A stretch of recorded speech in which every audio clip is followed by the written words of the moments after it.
Hi everyone, welcome back. I'm really excited to share today's podcast episode. It's a little bit of a different style. We kind of just had a conversation. My guest is Cheyanne Welton. She's known as the Biohacking Nurse. She's a registered nurse, avid traveler, and is known amongst the top 50 biohackers in the world. And she's got quite a bit of a health journey, and it's quite similar to mine, so that's why I was drawn to her in the first place. As a young child, she faced several health issues like fatigue and depression. Later found out that she had mold illness and Lyme disease too. She spent nearly a decade studying with experts on the key to unlocking health. She discovered that it all revolves around one thing: you're only as healthy as your mitochondria. Cheyanne is passionate about bringing health insights onto how to hack your mitochondria, including biohacks for sleep, light, mood, and detoxification. So definitely give her a follow on Instagram at the Biohacking Nurse. And yeah, I've been following her for a couple of years now, and she was showing a lot of cool things. She was doing coffee enemas, saunas, nebulizers, nasal rinses because of her mold experience. So we kind of just had a really nice chat today in the episode. She shares her journey in more detail, what she's found to be the most effective things in her health journey, the importance of detoxification, ongoing, so not just a one-time thing, it needs to be ongoing just because of the modern world that we're living in. What are the mitochondria and how to support them, how junk light and junk air affects our health. So we all hear about junk food, but the environment is super important, and we talk about that, things like circadian rhythm, sunlight, and common mistakes that people are making, and things that she did, things that I did, that we want to prevent you from doing too. And yeah, things like saunas, supplements. We're both really into the cell core biosciences products. So we mentioned a few of those things ongoing, like the Parasite stuff, the oxygen products. These are all from cell core biosciences, which you can access through either of our Instagram, I think, on the Instagram bio. If you're in the US, if you're in the UK, you can order through my UK dispensary called Amrita. That's also linked in my Instagram bio as well. But yeah, I really enjoyed this. She is really positive and a great energy. And I'm excited for what's to come from her in 2021, which she shares towards the end of the episode as well. So hope you enjoy it, and I hope you love Cheyanne as much as I do. Like, I used to watch talks where they're like, take ashwagandha here and do this. And it was like, well, I have like a toxic overload, so I don't think that's gonna like offset. So you've got like chronic mold illness suppressing your immune system. A little bit of ashwagandha is not going to move the needle. Right. And so I'm like super hardcore in detox for sure. And parasites, because a lot of people earlier this year, I was talking about mold, and I'm not saying I'm an expert, but people label me as one because I'm actually giving like viable solutions, because people are like, well, I have SIRS, I have SIRS. They'll be like, so I can't, and I'm like, well, what's causing the SIRS? It's like, we have a low, like, I feel like we get in a lactic acidosis state with these pathogens and mold, and then we have low oxygen, and then we have low mitochondrial function. And I could just go on and on about this, but it's like, what causes inflammation? Like that they're just like stopping there. And it's like, usually by the time you clean up toxins and infections, your inflammation is getting better. Exactly. So you can tolerate more food. You can live. You can recover from workouts. Mm-hmm. And I was like just focusing on the PCOS and like trying to reduce my androgens and boost my progesterone for so long. And I could balance them, I could manage them, but it took a lot of effort. And then I started to think, okay, this isn't normal that I have to take so many supplements and herbs and be on this really restricted diet in order to feel normal. And then I really believe that all of these hormone conditions are symptoms, usually of like chronic infections, chronic inflammation, mitochondrial toxicity. So it's like throwing me into the world of all of this stuff that you're talking about. You were one of the first accounts that I followed as well on talking about mold, because I found out that I had it last year, and I was like, what the hell is this condition? I'd never heard of it throughout nutrition school, and all of a sudden I started seeing it everywhere. I don't know if it's like exploded or it's just becoming more recognized over the past couple of years in particular. Have you noticed that as well? I think mold is going to be like the next big name and function. because it's really the root. Because think about the commonality of mold. Like everyone has a chance to be exposed to it. And just because their immune system sees it or not, like the HLA-DR gene, they still can get sick from it. So it's like the percentage is so high of being exposed to mold, and then you go through life and then you get a parasite, and then you go travel and you get something else, and then like you become, and then a trauma happens, and then your whole immune system is wiped out, and then the toxins go. That's why I think like detox is a lifelong like journey. How are you feeling now from mold? Yeah, I only moved from my previous home in June of this year. So that was postponed for a while because of COVID. So I was like living in the home, knowing that it was moldy, which was like the most stressful thing ever. Because I knew that once I could get out of that, my body could finally heal. And that was like a roadblock that's just holding me back. And within a few days of moving, because with lockdown and being at that home all the time, not leaving the house, not going to the gym anymore, I literally felt like I had dementia in the final few months there. I couldn't string a sentence together. I was so inflamed. And within a few days of being in my new home, I remember ringing someone on the phone and being able to just talk in sentences. And I was like, whoa, I usually had to like write everything down, like bullet points, what I wanted to say. And then I was like, oh my God, my brain is actually working again within a few days. And then since June, I did a post on this yesterday, like a before and after of my face. My face was so puffy. My eyes, someone asked if I recently had my lips done.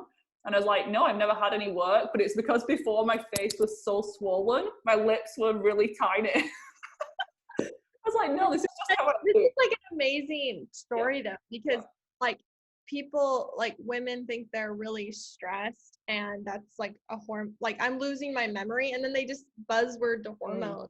And it's like the mold thing. I remember that I was really swollen too, and I showed people like the journey of detoxing, how you're like you look different. I know, it's crazy. And I've lost like 10 kilograms, which is like 20 pounds of like water retention and inflammation since June. Oh my gosh. Yeah. And I do mineral testing, HTMA testing. My sodium was through the roof. I was holding on to so much inflammation and water from that high sodium. And I retested a couple of months ago and it's in normal range again. So my body, because I'd done all of that prep work for so long, like I was eating the organic food, I was doing the coffee enemas for years and years. But I think that set me up so that when I moved, my results were like pretty quick. My body was like, that was the missing piece. Now I can finally heal. Do you think the toxicity is what held the sodium? Yeah. So I think I think the mycotoxins were damaging my kidneys, and at some points I actually had blood in my urine because of like kidney damage. And the doctors were like, no, it's fine, it's normal. Like some people get it sometimes. I'm like, I'm literally bleeding here. So it must have that was like towards the end. So it's like getting pretty bad. So I think my kidneys weren't filtering, and obviously my adrenals were wrecked because of that. So I just couldn't balance my electrolytes and minerals properly. Well, it is interesting because people with mold pee a lot. Like it's like so I was peeing all the time, like waking up in the night, but I was still so puffy and holding on to fluid at the same time. It's like the opposite. It's like both issues. Wow. To learn when you just like talk. I know. That's just another way for me to see it. So you moved out. Did you ever test for another place, or did you just feel like you could live at your new place? Yeah, so I'd already like bought this new place before I knew I had mold, so I was already moving anyway, so it just all happened at the right time. So I bought all new furniture, which was great, and I didn't test my new place. Like people always ask me this, like, oh, is that a good move? Like, do you feel comfortable? But this building was like not brand new. It's like an old building, but it was completely ripped out from scratch. Like I'm really certain there's no mold here, and I've got the nose of a bloodhound now. I can smell like mold from a mile away, which is kind of a blessing and a curse. But obviously I'm healing anyway, so it's a low mold environment, so I feel pretty comfortable doing that. But if I was moving to like another older house, I would probably retest, but I didn't, and I'm fine. I know, and that was kind of my journey too, and it was so confusing to people, and I get it, like for families it's more stressful, but you are the best meter for your reactions. Exactly. Like getting out of the house and you feel better, and that's important too, because some houses have high VOCs from like brand new paint, and they're going to look at a new home or a home for sale, and they're like, oh, I'm reacting to it. Like, it's still like, if you can live in brand new paint for a while, then go for it. If not, you know what I mean? And that's why I really started looking at the environment, because I was really, really sick of just the complexities of mold and people like not even looking at the environment. Yeah, that's what I was doing, like eating this great diet and removing one more food or adding an extra serving of broccoli every day wasn't gonna like be the game changer. It was like the air that I was breathing. We overlook this huge thing. We think about like what we're putting in hydration wise, food wise, but not thinking about the quality of the air that we're breathing. Well, I had to really simplify those things because I ended up really underweight from mold. Yeah, tell me your journey, because I know that you struggled with mold, Lyme, etc. But tell me, because you've had these issues since you were like a child, haven't you? On and off. Yeah. So I think I had like a Lyme related and parasite infection because I grew up with horses, and I remember being barefoot and like basically running around. I had a low immune system, low energy level, and I think I was just dealing with chronic infections. And then throughout life, you would cycle because parasites cycle, they give off a lot of other bacteria, they can suppress immune function. And so I kind of was cyclical for a long time. I got into more natural health, saw a naturopath, worked on food allergies, it helped a little. And then when I was probably like graduating from nursing school, I got really, really sick and stressed. And I didn't know anything about mold toxicity at the time, but I was living in a garage, somewhat like a garage renovated into a house. And I don't think it was properly like done by any means. And I was getting like horrific chest pain, horrific the brain fog that's scary, where you're like calling people, you're like, I'm not okay. Yeah. And it was 5 minutes from the beach, so it was probably way more humid and going to have mold. And I still didn't know that, and that was years ago. And then when I left, I got better, but I hadn't made the connection yet because I was like not thinking about my environment. And then years later, but you just because you leave doesn't mean you detox the mold. So right, I'm carrying all the mycotoxins for years again because I don't know the value of binders, sweating. At that point, I wasn't consistent with detox. I was just trying to live a normal life, right? It's like take some digestive enzymes. And then my partner and I at the time, we moved into a renovated home and we thought it was great. But it was like from the 1930s. And a lot of homes in England are like really old. Yeah, mine was like from the 1890s, like an old Victorian house. And the UK just overall is moldy and damp. Anyway. Yeah, well then I've got nothing on you. But basically we both got sick and he was healthy. So I was like, what's going on? All the emotional stress and turmoil was just like too much to bear. I feel like I'm still recovering from the emotions of what happened. But one day I was getting chest pain, like I had to go to the ER, like it's almost a heart attack feeling. And I was like, I remembered that feeling from years ago, and I was like, I think I'm living in mold. Like I just had that because those really, really sharp symptoms, I don't think are an infection problem as much as a toxin problem. It's crazy how like everyone, like it might be mold, people can be living in the same household, but one person's got the chest pain, one person's got the mast cell histamine issues, one person's got chronic inflammatory bowel syndrome and depression. Like, it's crazy how like one thing can have such wide ranging effects. That's why it's called the great mimicker, isn't it? Yeah, I think the great mimicker is mold. It's not Lyme disease. There's a lot of people with Lyme bacteria. I think it's really old bacteria. They've even dated it to like BC times. So our modern day toxicity issues are causing this. So basically, the day I moved out, I opened a cabinet that I hadn't opened, and there was like gray mold growing along the cement, just like everywhere. And I was like, this That's your is, proof. yeah. And it was next to my bedroom, like it was close. And if it's on the cement, you've got a like systemic issue going on. And I didn't even go down in the crawl space. That's one of my biggest tips to people is go in your crawl space. You'll find a lot about why you have health issues. That's what ours was. Like, we were on like a terraced Victorian house, and we were on the end terrace. So we had this crawl space. We could literally crawl across the whole street, which was cool. But that flooded a few years back. Seemingly, when these health issues started, it wasn't dealt with correctly. And then even if my family had never had mold issues, you can think of how many people have lived there prior with it being built in the 1890s. So crawl spaces, I'm never going to live in a house with a crawl space ever again. Yeah, I mean, there can be healthy crawl spaces. They're better than a basement because if you have a basement, you're absorbing what the crawl space would as far as moisture. Mm-hmm.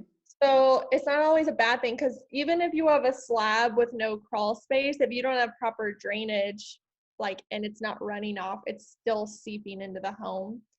Do you feel like you've become a building biologist from like your research? Yeah, I actually have a really good friend, an expert, who we're going to work together on a course because this is just like stuff I had to learn while I was stressed, while I was sick. And then everyone, I feel like that's where my brand actually started to really make a shift is I was talking about these things and I helped a lot of people decide not to purchase a house. I was about to purchase a house again this year and they said there was no mold and I had my building biologist come and do air quality. Like he has $1,000 meters. He ran mold tests and he ran air quality. The VOCs are off the charts, just from like new paint, but also like cheap renovations.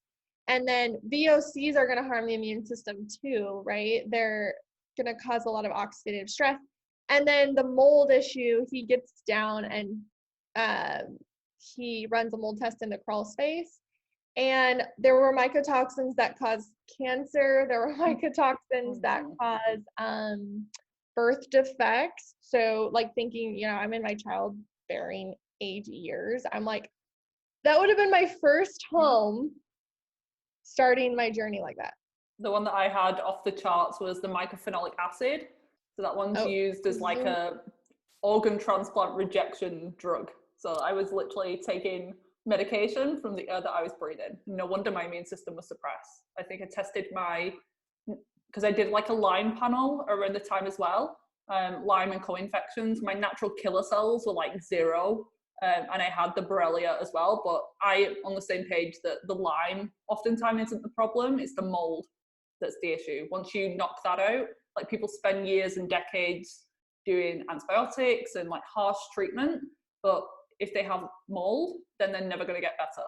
Basically, too, with like, I want to hop into the nasal biome because I feel when you are going after and binding a lot and you're like, oh, I'm cleaning up my gut, we have like a nasal biome that causes, you know, you're going to drip, it's going to go into your lungs or it's going to go down the esophagus to the stomach and cause, I think, leaky gut syndrome and parasite overgrowth and like constantly reinfecting yourself. I see the same with the mouth, like people doing gut protocols, but they don't address the oral microbiome, and they have cavities, they have amalgams, and they're fixing their gut over and over again, and they're still ending up with chronic SIBO, chronic infections, leaky gut, and it's because they've not addressed the mouth, like the first part of digestion. Yeah. So I think when I was living in mold, nasal rinsing was really important. And then after you move out, you're going to keep nasal rinsing up to a year, I would say. Because when I stopped nasal rinsing, I was good for a few months. And then this summer I was re-exposed to mold in a car I bought. And I still wasn't nasal rinsing, even though I figured out there was mold. I cleaned up the car, but that was like a re-exposure and something that my immune system was like, I don't like this. I've had a lot of issues with this. So, and was it just that symptom that came back? Because I know that I've only been exposed once since I moved, and I was visiting my PT, my personal trainer. She was usually at the gym, but she's moved into like this new, well, it's an old mill, like an old building nearby. And as soon as I saw where it was, I was like, oh, this isn't a good sign. It was downstairs, so it was underground, and I could see the mold like on the ceiling, on the walls. So I could smell it, and I was like, oh, this isn't good. But I'd obviously paid for the session, and I had an hour in there, so I was like, oh, I'll be fine, I'll survive. After that time, I was fine. So then I went back the next week, and after that session, my body must have been like, nope, you're not going back again, because I was majorly depressed, and I've not had depression in years. Within a few hours, I was just crying uncontrollably. My brain, it felt like a demon had taken over my brain from mold exposure. I was exhausted. We hadn't even done that much in the workout. So that's the only real flare up and exposure that I've had since I moved. And I think my body's like hyper reactive to mold now. Hopefully that settles down, so I don't want to be that restricted moving forward. But what type of symptoms did you get? Like nasal rinsing or nebulizing? I was doing, I've actually stopped for a little while, but you've just motivated me to keep going with that, at least for another few months. I was doing the X-Clear nasal spray. Which ones do you like? I've actually used hydroxygen from Cellcore. You don't want to overuse it because it's like really low pH, and I think it can burn, but it can kind of calm down like an inflammatory like effect. And then how do you do that though? Like, do you have to buy a separate applicator? Because it's obviously drop performance. Let me. Or is it a nebulizer? I'll grab it. Okay. So something like this off Amazon, it's just like a great tool. Right, yeah. And like the neti pots as well. Could you do it in that? Yeah, I just like these for travel better because you're not going to break them. And always when you're done, just empty and dry them out. But I'll just put like a little bit of distilled or purified water and then add like 1 drop of oxygen. I've had a lot of recent stress in my life, and so I just think that my immune system's like, hey, I need some help here. And so I've gotten back to nasal rinsing the last month or so. And sometimes 5 minutes after a nasal rinse, like my brain shifts. Yes. So and I've even noticed that taking the oxygen like that orally, it has such a big impact. So I'm guessing bypassing the whole digestion, just going straight for the nose, it's going to be more powerful. Yeah, I like it internally, and then you can rub oxygen on your carotid and the back of the neck for really bad brain fog. Because I do believe that mold shuts down cellular respiration, and you're a little bit desperate for oxygen. And oxygen is what feeds the mitochondria. So you have this big mitochondrial disruption. And I think that's why mycotoxins are one of the biggest causes of chronic illness. Because if you don't have oxygen, like, how are you going to heal? Most of these infections thrive off that terrain. And that's why people are going to get ozone, right? Because ozone splits off into one molecule to go kill, and then O2 oxygenates the body. So they get like a kill and an oxygenated effect. But it's really expensive, and a lot of people can't have access to a clinic. I did it for years, and I think the hydroxygen is a great alternative to boost the oxygen levels. And I'm both right. We both use a lot of the Cellcore products, or the microbe formulas line. And I love how their stuff is based on like actual root cause issues. And I think, am I right that hydrogen, carbon, and oxygen are like the 3 building blocks for our bodies? So everyone's very focused on trace minerals like zinc and magnesium, like tiny little things in the body, which are obviously important. But if we've not got adequate carbon, hydrogen, and oxygen in the body, we're not going to be able to repair or function or do anything really. So I love that aspect of them, and I love the oxygen product. Yeah. And like hydrogen helps our nanomotors and the electron transport chain. And so they're doing other things. They're like, everyone's obsessed with molecular hydrogen right now. Like it's really common, and they're like, but the products have hydrogen in them. They have carbons in them for that life sustaining. And that's why you have those building blocks, because you're so depleted from these infections. And it's all about driving up the energy while you, like, that's why I practice mitochondrial hacks every day, because ultimately, like, if I want to go off of killing protocols or whatever, I'm going to keep working on the energy part. So maybe a next time a protocol is more effective. You know, I think we all need to be parasite cleansing like 4 times a year if we have chronic symptoms. If we're not, like twice a year, to stay healthy and to stay like, you know, a healthy immune system. Yeah, in this modern toxic world, we have to like keep up. And there's cultures still who parasite cleanse regularly. We do it to animals, so we need to do it for ourselves. I've just finished up my 3-month parasite cleanse and feel amazing. Obviously, it's hard to tell what's caused the biggest change, because I've changed so many things in the past 6 months or since I moved. But the parasite thing was key, because it's hard for you to actually address the mold until the parasites are wiped out. Have you got any parasite stories? Yeah, I think that's a good point to make, because I think once you, like, if we were to simplify this for people, even though it can seem really complex, is clean up your environment. Like, if you are getting sick and you can't move, you can air purify, you can open windows, you can stay with others. When you move out, you're going to be detoxing mold for a while. But I think the parasites and the way they affect liver function can really give your body this boost of energy. Because, like, for example, when I moved out and then started I didn't get my energy back until I started parasite cleansing, even though I was out cold. I don't know if you feel that way. Yeah, like that's, if you've got these chronic infections stealing your nutrient, zapping your energy all day, every day, your body doesn't have the ability to detox.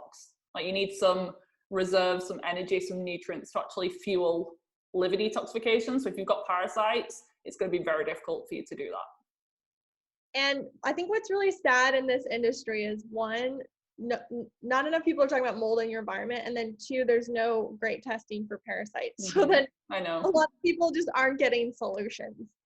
Or they're like, oh, I've had a stool test and it came back negative for parasites, so that doesn't apply to me. And I'm like, Dr. Todd, if you've got a pulse, you've got a parasite. I totally back that.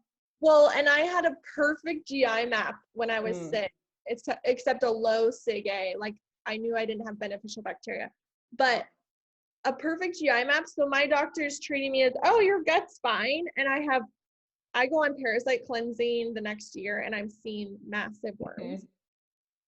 Yeah, that's where I think just the power of detoxification versus expensive testing that's not even picking up some of the pathogens causing disease. Agreed. I'd rather you spend that 200, 300 pounds or dollars on treatment rather than a test.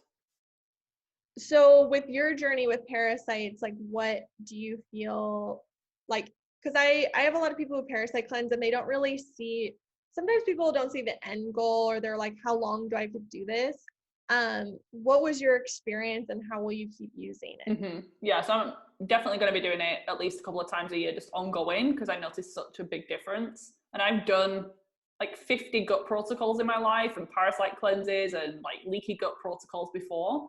And some of them like help, some of them caused die-off because I didn't know that I had mold at the time. So it's just like stirring up all of this toxicity in my body. But within 3 days of just adding Para 1, I literally had to pull a worm out of my butt. And I'd never like seen anything before. I'd felt some benefits, but to actually see something come out, I was like, oh my God, this stuff works. Yep. I remember that actually. It was so long ago, I don't remember the funny story. I knew it was going to happen because I'd seen the pictures, I'd read the reviews, I'd spoke to people about it, and I expected it to happen. But when it happens, you're like, oh no. I literally said, oh no, when I was on the toilet. but that kind of opened the floodgates. So I think it was cyclical. So every like 10 days or so, which is common with parasites, one would come out, but they'd get like smaller and smaller every single time. So then towards the end, like I finished up a couple of weeks back, I didn't really see anything towards the end, but I was also doing coffee enemas regularly. So they're probably coming out with those as well. But I wasn't doing it for the digestive. So people ask like, why do I do it? Why would you do a parasite cleanse? Just the fact that I'm a human on Earth, the fact that I've been traveling, the fact that my thing was like skin issues for a while, so like chronic acne. So there's a huge like gut skin connection. But it was really my histamine and mast cell reactions that led me towards parasites, because they stimulate that Th2 immune system, allergic, inflammatory arm of the immune system. So I was like very high histamine, MCAS issues. And it's hard to say like at this point whether that's gone or not, because I've not really tested it out. I've not really had any flare-ups or reactions. Did you do like a whole blood histamine, or how? No, so just based off symptoms. So was it like paying thousands of pounds for testing, or just going off of symptoms? The fact that I was having seizures, I was having like hives, I was just classic mast cell activation. Well, I'm glad you're saying this, because I get like a lot of messages every day. I have MCAS. So that was like the newest diagnosis that a lot of MDs were giving as like, here's another thing to focus on. And it's caused some craziness, because it's like, well, what is causing the MCAS? I know, exactly. If you're going to avoid a ton of foods, you're already restricting yourself again. We're getting into like basically a nutrient deficient. Exactly. You already like the histamine removal helped. That helped me just like stay less inflamed. But if I was to just stay on that diet, I'd just develop new sensitivities and I'd just become more restricted, and it's really dangerous. Did you find any stabilizers to help while you were parasite cleansing? Quercetin was really helpful to me, holy basil or tulsi, vitamin or vitamin D. But the diet thing, I wasn't eating a ton of high histamine food, so it was pretty well regulated on its own. And the fact that the Cellcore products are very gentle, that also helped, because in the past I'd done like really harsh gut protocols and I'd get a flare up.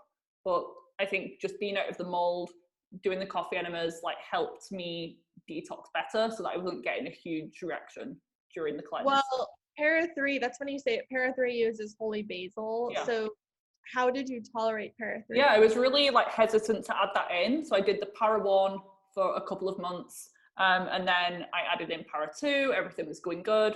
But I was worried with the Para 3 because it was alcohol based. And I usually reacted to alcohol herbal tinctures. I had issues with salicylate intolerance as well. It's like any herbal, elderberry, things like that, I would get hives from. So I added that in at the very end for a couple of months, but I tolerated it fine. Like I had no reactions at all. Recently they've added in the hydroxygen to it, haven't they? So I think that's maybe helped make it a little less problematic. And there are ways around it, like burning off the alcohol if needed. But I was fine with it. I had to burn off the alcohol. So just for everyone that's listening, if you have a tincture and you really want to take it, you can put it in, add hot water and let it sit I just let it sit for like 15 minutes. Yeah. And then you can also add a little bit of binders. Yes. And that's well tolerated, especially with these really sensitive people who really do need Para 3. I feel like it's a little scary to introduce, but once you find a sweet spot, like some have to take it with meals because they have so much parasitic reaction with meals, and that's why they're having histamine intolerance. These parasites are like eating your food and pooping out their toxins, and it's causing this like systemic inflammation. And so Para 3 I think is great for mold illness, but it's just, working on those drainage pathways, getting open. And liver flukes are really causing like liver congestion, and that's where we get rid of mycotoxins. So that's why parasites have to be addressed. Yeah. That's probably why you felt so much better. And like I have to routine parasite cleanse because you've been toxic for so long by living in a toxic environment that you're just like, hey, I gotta constantly clean up. Yeah, I noticed I used to get like pains in my, under my right rib after eating fatty foods, even like coconut yogurt. I would get like pains, I'd feel nauseous, I'd get burping and reflux. So my liver was like really backed up for years. So obviously getting my liver going with mold detox, the binders really helped. Tudka, the coffee enemas have been a lifesaver. I think I've done at least one a week for the past 2 years. And only recently my body said, you don't need to do them anymore. So Yeah. like I've got to the point where they've served the role. I'll probably rely on them if I get a little bit of food poison or something in the future, because they were like one of the biggest game changers for me personally with my health. But yeah, my body's just like, you're better, like everything's good, you don't need to do them anymore. The binders, you mean? The enema. Oh, the enema. So I was doing the enema like for 2 years, and only in the past couple of weeks I've not done them because I've not needed them. I know, I kind of got that way too, and then you kind of forget. It's because your body's just naturally dealing with the toxic load better. Like I'll do saunas now routinely just to like relax, and it's great for your emotional health. Yeah, see you on your Instagram stories, just in your little pod. Yeah, I love it. I actually, when I was mold toxic, I saw black spots on my towel like for the first few months. God. Yeah, and through your skin. What? It comes out through your skin. Yeah, and that's just like so a lot of mold toxic or just chronic mitochondrial dysfunction, they don't sweat well, and that's because that tells you, you know, your drainage pathways, one of them is sweat, and if you don't sweat well, like you're gonna probably have a more toxic burden issue. And the relax saunas, I like sweated in the first 5 minutes when I tried it at a functional medicine show, and I was like, what? I have not sweated. It was almost uncomfortable for me to go on wood saunas with my head in it because I wasn't sweating, so I was getting too hot, and that's like too much stressor on the body. Like a lot of people ask me about why I do like cold plunging and things. You can do it to your tolerance, but you don't want to like push your body too much. We want a stressor that's called hormesis. It kind of like takes your mitochondria to the gym. But when I have someone that says they can't take cold showers, it tells me that they don't have very good mitochondrial dysfunction because they can't even handle that stress. So as you get healthier and as I've detoxed my life, like, you know, I can tolerate fasting. I can, like, that's a sign of mitochondrial function. I can tolerate cold therapy, cold plunging, you know, sauna therapy. I think that's where a lot of people are like trying to put themselves in like a one size fits all. And that's why, like, I really like to teach you things that are going to help you just build. And this is all stuff that we as humans were designed to do. Like we would go periods of time without food. That was normal. We didn't have like 24-hour McDonald's open or like the shop open that we can just go and get food, or delivery like on our phone within 5 minutes. We had periods of feast and famine. We would swim in the cold lakes. We would have been sweating and being outside in the sun, which I know you're like huge on. So we've just lost touch with that. And no wonder we're like sicker than ever. Just in our little boxes, indoors, all day, every day. Well, you know what's really interesting about the morning sun routine, and I was like kind of researching why it was helping me so much this summer. And mold, Richie Shoemaker like runs labs about, and there's one called MSH, and it's melanocyte stimulating hormone, and it's always tanked with Lyme and mold. And I was looking at morning sun and light therapy, and that's what raises it back up. And without taking supplements, I'm like, what? So I was like, this is why. Like, I had some people that were doing morning sun, and all their symptoms went away. Oh my God. The fact in the UK though, we don't have morning sun. I know, but that's why I do incorporate red light therapy. So, and that also helps with nitric oxide and blood flow, which is like really good. I think that's why we feel so good in the sun. Your hormones boost, your circulation. Like you can even on red light or in the sun, look at your veins start to dilate and move blood flow, move toxins. It's a part of like detox. And we're always inside under junk light. I talk about junk light and junk air, because that's what makes our body like, I can't detox. I'm being bombarded. Like, you're not going to be in an environment. If I could work all day outside, I would. That's the dream. I know, but I'm super excited. We started building a biohacking cabin. Oh my God. That's amazing. Yeah, and I had the vision because I had been really stressed the last few months with life changes, like personal and emotional and career changes. And I would go to the cabin and experience like just this calm and peace. And there's a few reasons why. You're not around EMF. So pine trees block EMF, like you can even have it with a meter. So that's why people can prescribe forest therapy in some countries. Literally, some doctors are like, you're gonna go on hikes every day, and like, don't have your cell phone blasting you with EMF. Turn your cell phone on airplane mode, you know. And so I went up there. I had it tested for mold, and then we ripped up all the carpets. We had it cleaned out, HEPA vacuumed. HEPA vacuum is really important for mold toxicity. And we put in like the best air purifiers. So we made it like the purest air we could, cleanest environment. It's all wood, so there's no formaldehydes and VOCs. And then we hardwired the internet so that we're not like, going there for the no EMF benefit and then we're like blasting with Wi-Fi.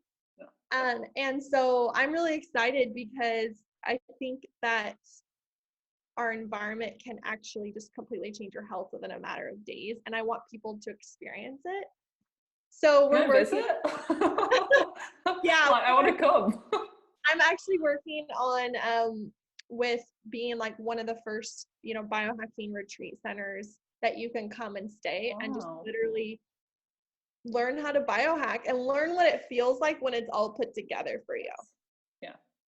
Especially people who are wanting to detox from mold, if they just pack their bags, live there for a month and really see if it's the home that's the problem. Because if you feel better when you're out, if you feel worse when you go home, that's a pretty clear sign that your house is a problem. Well, I think for the biohacking cabin, it'll be a little harder to tell because we limited EMF and everything. So you're going to feel great no matter what. But it teaches people the way the body can truly function again. And if we get closer to nature, like that's why I wear this hat, stay grounded, because the closer to nature is our best biohack. Yes. Like, why do we have all these biohacking tools? Red light. Oh, we're trying to mimic the sun. Yeah, so stop relying on products, just like get back to where they were inspired from. That's also why I love biohacking, because in a modern world, like we have to take certain tools and apply them if you want to like actually not be like a hermit in the woods. We can it's fun being a hermit. We can hardwire our computers at home so that we're not blasting with EMF and radiation, which as much as people want to ignore it, like I challenge people, do an EMF reset if you can and notice your symptoms. I feel like mold toxicity, your treatment can be cut in half if you're doing an EMF detox. Agreed. And in my previous home, I did that test before I was moving. I was like, let me start turning off the Wi-Fi at night. I track I'm biohacker as well with the Aura ring. Within the first night of me turning off the Wi-Fi box at night, my deep sleep like doubled. I really had low REM sleep for years on end, and that was really strange. I was thinking, what could be causing that? Turns out it was mold. I never dreamt. I never felt fully rested, even though I was getting 8-9 hours of sleep. I never had over an hour REM sleep, which was really weird. But within the first night of turning off the Wi-Fi, everything improved. And then I later learned the huge connection, how Wi-Fi explodes mold, mycotoxin production, increases mast cell activation. So now, that's a really key thing for me, keeping my phone away from my body as much as possible. And I work online, so I'm like, I wish there was a way around that, but we have to do the best that we can. We can't live completely secluded forever. Yeah, and we've measured like hardwiring, and you can have you can have a work sanctuary, Yep. you can have a sleep sanctuary. At least like that's what you're doing most of your life. We sleep 1/3 of our lives, right? So we really want to create a sleep sanctuary. And then work, we're working the other probably 2/3. To be honest, like we work more than we're with our families, more so than often. Creating a work sanctuary so you don't come home tanked and exhausted. And I think that's why I love biohacking, because we're always looking at ways to optimize. So that really, like, why do we want to be healthy? So we can help others, be with our families, help our families be healthy. Like, that's why I love this movement. And I love connecting with people like you who like have been on a similar journey. Like we're all biohacking. Mm-hmm. We're all trying to improve, and we're using tools to empower ourselves. Yeah. So the power of the internet, even though it has its negatives, like gets to connect people like you and me. I was going to ask about any other like sleep kind of biohacks or tools. I know people have like the chili pads, so like the cold things under the bed, or what's the other one, like biomats, so like acupressure mats, biomats, like any other tools that we've not mentioned that you love? So for sleep, the best biohack is your light situation. So you can even disrupt your circadian rhythm by getting up and turning on the bathroom light. So what you can do for one, getting on Amazon, getting some blue blockers. Like you don't have to pay an arm and a leg. If there's ones called UVEX, UVEX, they're $10. They're blue blockers. They're not stylish. They're kind of heavy. They're not fun, but that's a great start. There's companies out there who have really stylish ones. Like sometimes I'll wear them out to a late dinner because I know like if the nights that I do not blue block or experience some sort of like red light or dim light, like my sleep scores are like in the 70s. And with red light and blue blocking, they're in the 90s. It's super obvious. And then you can actually buy like red bulbs. So the things you're using at night, like frequent lights, just put in a red bulb instead of your bright lights. And this is probably the biggest hack that most of the world's missing, because we live in a technology age, and it's not just about blue blocking. Our skin has photoreceptors. Like, so if I'm blue blocking and then my whole face and everything's being exposed to my TV, like my body's like, so what time of day is it? Like you talked about ancestral health, and it's like we lived in a time where ancestrally, like you went to sleep after the fire was done. Well, what's the fire? It's red light. And that's why when people go camping, they have the best sleep of their life. They start ovulating again. They get their period back because that has an effect on our hormones. So if you didn't have the TV and the Netflix and the room lighting, you probably wouldn't be awake till 11 p.m. at night. So I camped almost every weekend this summer. That's funny you say that. And I had probably the best health of my life. Why? Resyncing circadian. I was waking up with the sun, no EMFs, no blue light. We were watching fire at night. You wake up with the sun. So the morning sun trick I was talking about to reset the circadian, the hormones, because sun gives you serotonin, turns into melatonin to sleep. Like I've had people who are like, I finally am sleeping.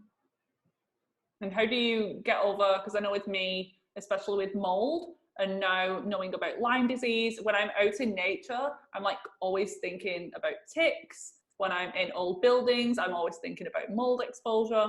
And it's good that I have this awareness, and I'd rather know about it than not, because it does affect health in some ways. But how do you kind of deal with the stress of knowing all of this stuff, but sometimes not being able to control everything? So I totally get what you're saying. For nature and the effects of nature and how much benefit it has, I would never trade it for the fear I have. But there are some things being around ticks that you want to make sure to wear pants, even if it's hot. Wear pants and a sports bra, like cover your legs, and look up a natural tick spray, spray it everywhere, and then carry herbals on you, like the Cellcore, IS4, IS bar, IS boost. Like take those camping, be empowered. Take the hydroxygen for topical application if you do get bit. you know, we had a tick bite last year, and I posted a guide because there was nothing really on the internet about it at the time. And I was like calling all my professional friends, and I put kind of some pieces together, and they wanted to treat him for COVID because he had a fever, and I knew he had a tick bite. Like, I had to be empowered to be like, oh my gosh. And once you go in the hospital, he's going to be treated for that, and I can't help him because I can't go in. And so we did a lot of things that I've learned on my journey naturally, and I had those things on hand. And in 3 days, like, his, we used coffee enemas to beat the fever and the aches and the pains. And I used a little bit of IV therapy, like vitamin C, like fluids, and so it was pretty amazing. And a few people messaged me this summer, and they used that quick recovery guide, and they're like, I feel so empowered. Mm-hmm. I'll have to check that out. So that's on your website? It's actually on my Instagram. Okay. I made a tick recovery guide, just talking more about how to use the products. Yeah. And I don't know, nature this year. Like, the benefits kind of outweigh any potential risks. And if we do get exposed, if you're taking care of yourself, the majority of the time, if you have these first aid tools on hand, then you're going to be fine. Yeah, and growing in like a quick, we talk about parasite cleansing to boost the immune system. Like, after you get bit by a tick or a weird spider rash, like, go on a parasite cleanse. Give your body some immune boosting benefits. Right now, you can look up, even with what's going on within the world, the virus, you can look at parasite treatment for the effective treatment of SARS virus. So I've not heard that. Yeah, if you're in a Th2 dominance from parasites, your viral replication goes up. Yeah. Just like with Epstein-Barr. I mean, I've had people have parasite cleanse with the Epstein-Barr is like not a big issue. Mm-hmm. Yeah, people are like tackling that year after year, like trying to get rid of the Epstein-Barr, but you can't get rid of it. You just have to have a healthy, strong immune system that keeps it in check. Well, viruses are opportunistic, they're going to sit within the body and come out when, you're stressed, you're sick, just like flu season. Why I think flu season is what it is, because what are we doing? Oh, we're staying indoors more. We're not moving our bodies, our circadian rhythms off. Eating more sugar and alcohol. Yeah. Holiday, hangovers. And it's just like, that's, even the time change recently kind of messed with my circadian. Oh my gosh. Yeah, it's like dark at 4 p.m. So depressing. Yeah, and I was like, I went through a little bit of a challenge because I was feeling so well from, the summer circadian hacks, and I've just had to like really be mindful. But I'm excited I got a little lazy on my hacks because I was using a lot of nature, and now I have to be really mindful in the home. And I'm kind of working on some winter hacks and like see how it affects me, and then be able to share it, because I truly believe your everyday lifestyle changes is what keeps you out of the doctor. It keeps your mental health like as best as we can be what's happening in the world. Mm-hmm. And I know that for you, that when you said that you had a lot of stress recently, I've seen you on Instagram doing EFT and tapping, and how important emotional work has been for you personally. Could you talk about the connection? Like, which would you start with? Would you start with parasite cleansing and the diet stuff? Ideally both, but which is most important in your opinion? What's really interesting, and I'm taking a course right now in emotional health and clearing, because I feel like I had a lot of tools in the detox world, but I noticed looking back, I was getting emotional help during the detox intuitively. I was like, trying to make changes, because when you have parasites, you actually are going to have a lot of, you have to ask, who are the parasites in your life? So this is crazy, and I've seen this a lot, but after people parasite cleanse, they leave toxic jobs, relationships, and I personally left a relationship after parasite cleansing, and because I knew I just needed, to make changes in my life. Same with mitochondrial function, like what's draining you. So when you go through emotional traumas, and what happened this last month to me is, I've been surrounded by a lot of people, the last year, and I was really handling COVID really well, right? I still had a great community.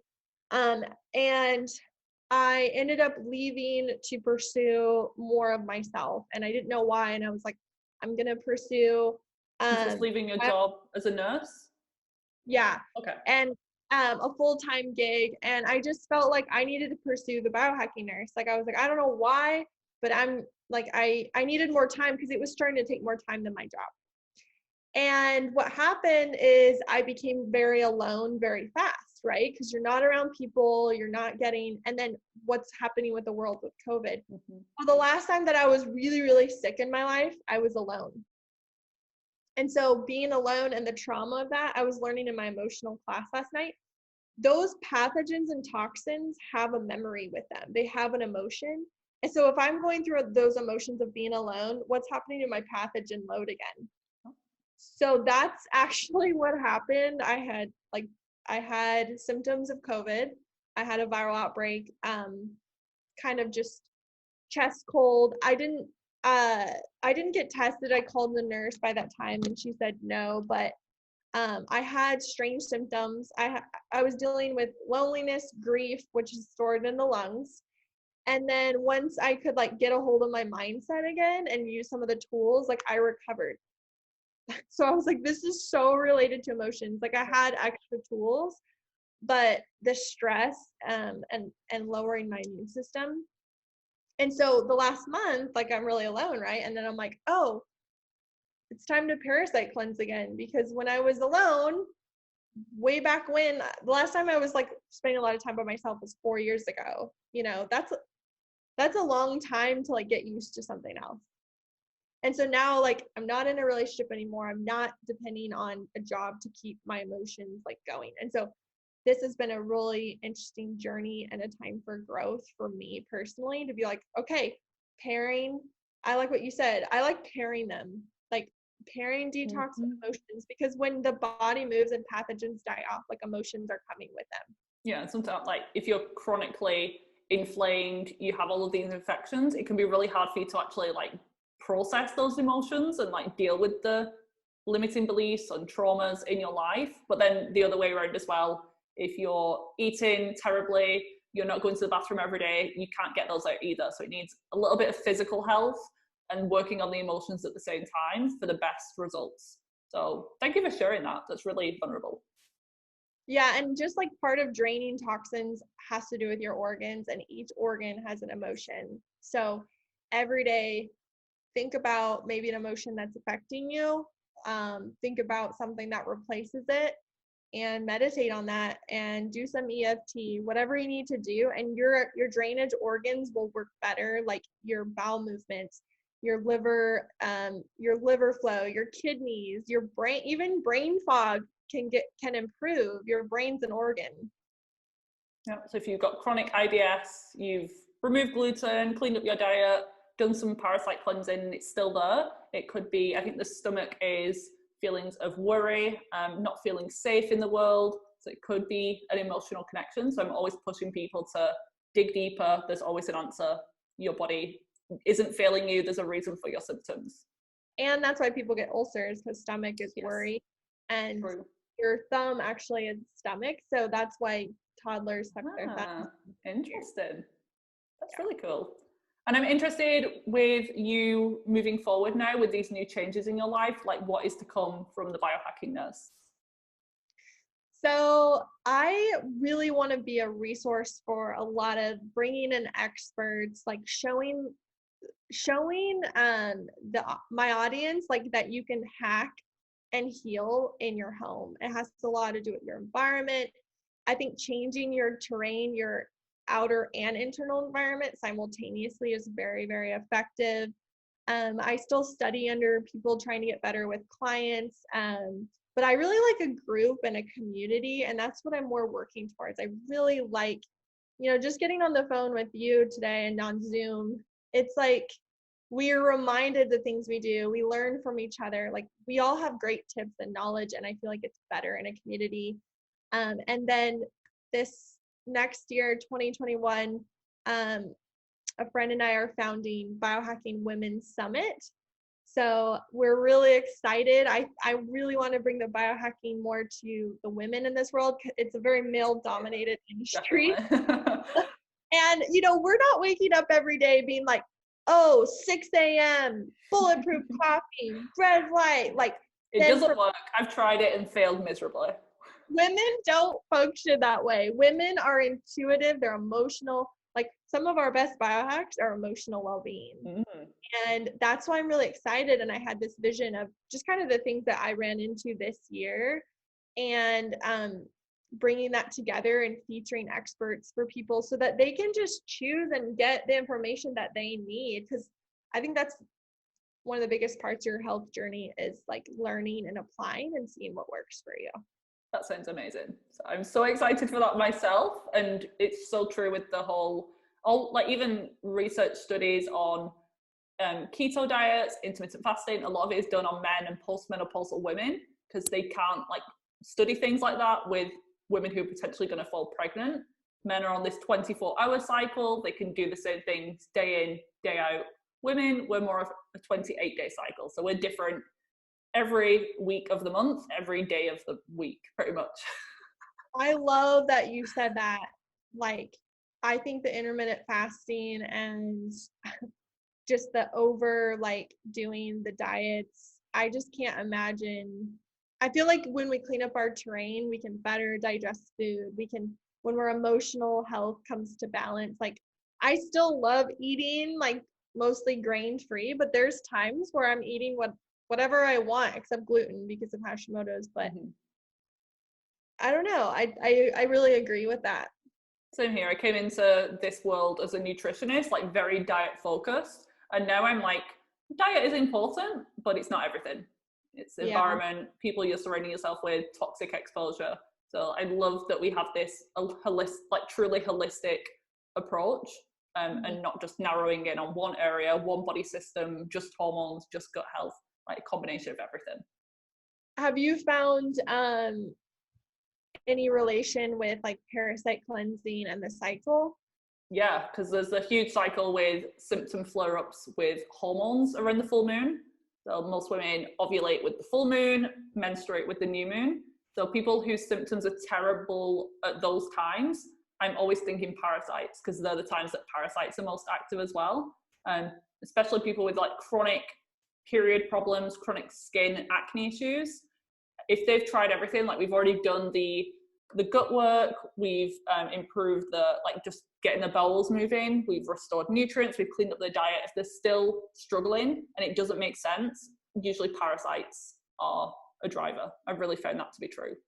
And then do you find a link with like when you're rising in estrogen with like histamine issues? Oh my God, yeah. Like my symptoms, my skin would break out around ovulation, it'd break out again around before my period. My food reactions would be much worse. I'd be so itchy, I'd get headaches. So any of those symptoms, when they're cyclical in pattern, it's often due to histamine, because there is that estrogen histamine connection where one's high, the other one's high as well. And particularly endometriosis, there's a huge link. Do you find it like the first half of the cycle, or is it different for everyone? For me, it's better when I'm on my period leading up to ovulation, when estrogen's a lot lower. And then that second half of the cycle, that's when I'd be more symptomatic, when estrogen is higher, because I had an imbalance with estrogen and progesterone. I was estrogen dominant, so that's why I was more symptomatic. But progesterone is anti-inflammatory, antihistamine, just balancing overall. But I was missing the progesterone because my body was chronically inflamed, chronically stressed. So it makes sense. Did you do any like balancing protocols while you were parasite cleansing? Not really. No, because I just knew they'd be a waste of time, to be honest. Like I was spending all of this money on like the parasite stuff and the gut stuff. I probably wasn't absorbing half of the supplements I was taking anyway. So I was like, let's just prioritize on the parasite stuff for now.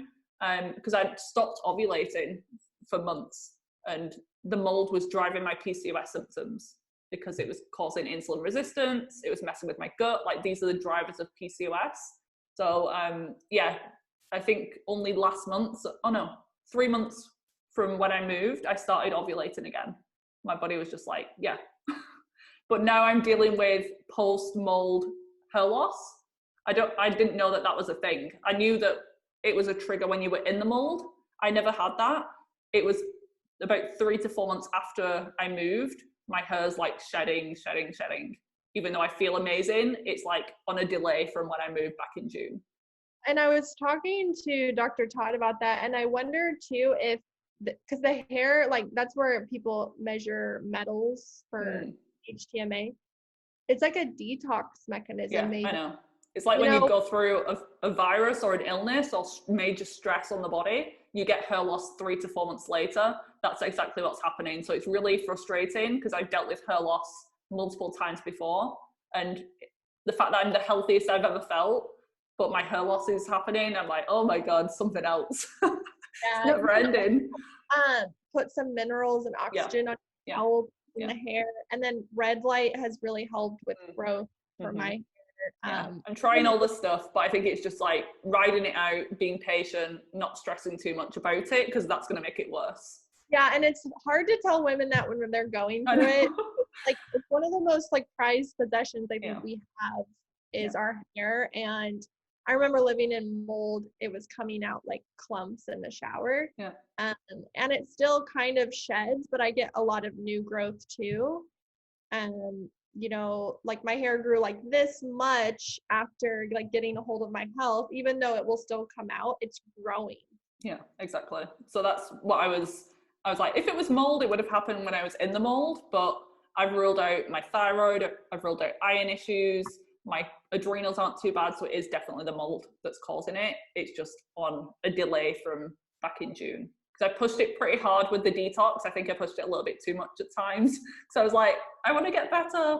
And then I literally, sometimes that's so worth it, because your mental health and your health, like you're like, okay, I can trade a few things, right? Like I've traded a lot of like simplicity in life for better health. Like there's these trade-offs, right? And I had to live a bit of a minimalist lifestyle. It's taught me not to be so attached to stuff, because I threw a ton of things away, and now I'm just happy with like good food, clean water, clean air, and I'm good. I'm super excited. I'm so inspired by your story too. I just love it. We're just like, you know, I think that what we went through is to be and like voice how our environment 100% impacts our health. Yeah. And as rough as it was going through it, I had to keep just telling myself this is happening for a reason. It's so that you can learn and help others. So now that I'm on the other side, I can really see that that's true. But when you're in it, you're like, why is this happening to me? Yeah, and your vision, I think, get bigger once you get through it. Like I've watched a lot of my friends in the healthcare, like once you go through it, like that's when their business is exploded or the brands, or like because you have such a passion for it after you've learned like how to get through it. Yeah, and people can see, like there was times where I didn't want to post on social media because I literally didn't feel like I could function. I didn't have the brain power. So people can like really tell a difference even in the past couple of months. Like I'm showing up more on social media. Recording podcasts is so much easier, because before it was like scripted to the letter. And now we can just free flow and have a conversation like we've done today. That's awesome. And I always finish up with a few questions before we go. So for you personally, what's one product that you couldn't live without? I could do a supplement, but honestly, like your faith and your mindset, I mean, I can't live without, because I tell people when you don't have your mitochondrial function, the only thing you can control is your mindset. Like, okay, what do I, you know, let's simplify this. What do I need to do for the next month? And know that I feel like anything can happen your life can change in 3 months. Like cellular turnover happens in like about 90 days, right? Like I always think of my life in those increments. Like when I was living in mold, I'm like, okay, I remember writing a story, like I will get out of mold. I will have the life of my dreams. I will conquer this. And looking back, I can't even believe those feelings, but I had that mindset of like, oh, I can do that. And then that's what propelled me forward and started asking bigger and better questions. And then I worked with amazing people, and it just like that right there. I was talking to someone else, when you have a mindset of like growing through the pain and like following more your purpose, I think that when you step into passions, like your health can make like a big turn. Yes, absolutely. And I think doing what you love as a job or just helping other people in that process, it helps you heal as well. So I totally relate. Is there a book that you can recommend on the subject of biohacking or detox or parasites? For books, when I was like really in the thick of it, I read Neil Nathan's book, just to educate myself more, but I didn't use any of his protocols. So Like, the information's good, but I'm not gonna try them. I'll stick with the cell core stuff. Yeah, well, because when you can't drain toxins, like why would you go after some of those pathogens? And there was just a lot of options. It can get overwhelming. And then I also really like Game Changers by Dave Asprey. That's a lot about the mitochondria. I used to work for him, and so I've learned. That's why I got into biohacking. Interesting. Yeah. You're like the female Dave Asprey. Hopefully one day I can lead the women's biohacking movement better. Definitely. And then I'm about to read Carnivore Code. Some people have done super well with when I've shadowed a few experts working with cell core and detoxification. Like carnivore can be really healing as an elimination diet, but also really nutrient dense when you've been so chronically like sick, and to just like wipe out gut inflammation while you're doing parasites. And then it's actually some of the most vitamin like rich food, like, you know, the B vitamins in there, fat soluble, D, A, E, and K. And a lot of people experience like, you know, a mold patient, she was doing CrossFit like 6 months later, you know, because she just rebuilt her body so well on, and it's not for everyone, like I said, but the more that I get into like back to ancestral, I was vegan for way too long, and I was more plant-based. A lot of those vegetable fibers can cause a lot of inflammation, and people think like green drinks and everything, but I found it to be a little disastrous for me. So I'm going to read Carnivore Code next and kind of implement more like really nutrient dense foods. Yeah, and if you're doing it, it would be the nose to tail version, not just like steak every single meal of the day. It's like there's different variations. Yeah, totally. So I'm just now getting into that. Interesting. I'll have to follow along and see how you progress, hopefully for the better. Is there a piece of takeaway advice that you want to leave the listeners with? Start looking at your mitochondrial function. That's kind of what I talk about in the Biohacking Nurse, because the more you're working on your mitochondria, the immune system works better, the hormones.